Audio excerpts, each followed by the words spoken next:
Big boss Malayalam season 7 മുന്നോട്ട് പോയിക്കൊണ്ടിരിക്കുമ്പോൾ എല്ലാ ചെറിയ വിശേഷങ്ങളും തന്നെ സോഷ്യൽ മീഡിയയിൽ വൈറലാവാറുണ്ട്.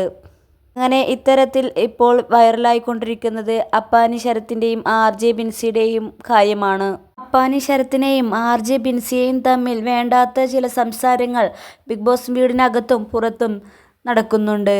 എന്നാൽ ഇരുവരും മോശമായിട്ടൊന്നും ബിഗ് ബോസ് വീടിനകത്ത് കാണിച്ചിട്ടില്ല എന്നാണ് തോന്നുന്നത്. പക്ഷേ ഇരുവർക്കും ഭയങ്കര നെഗറ്റീവുകളാണ് വരുന്നത്. ഞങ്ങൾ നല്ല ഫ്രണ്ട്സ് ആണെന്നാണ് ബിൻസിയും അപ്പാനി ശരത്തും പറയുന്നത്. അതുകൊണ്ട് തന്നെയാണ് ഞാൻ ബിൻസി പോയപ്പോഴും അവളെ കെട്ടിപ്പിടിച്ചു കരഞ്ഞത് എന്നാണ് അപ്പാനി പറയുന്നത്. ഇങ്ങനെയുള്ള സംസാരങ്ങളെല്ലാം കേട്ടപ്പോൾ തന്നെ അപ്പാനി ആകെ മൂഡ് ഓഫ് ആണ്. താൻ ബിഗ് ബോസ് വീടിനകത്തുനിന്ന് പുറത്തു പോവുകയാണ് എന്നൊക്കെ ആരോടൊക്കെ പറഞ്ഞിരുന്നു. സെഷൻ റൂമിൽ ചെന്ന് തനിക്ക് തൻ്റെ ഭാര്യയെ കാണണമെന്നും അവൾ ഗർഭിണിയാണെന്നും വീട്ടിൽ പോകണമെന്നുമൊക്കെയാണ് ശരത്ത് ബിഗ് ബോസിനോട് പറഞ്ഞത്.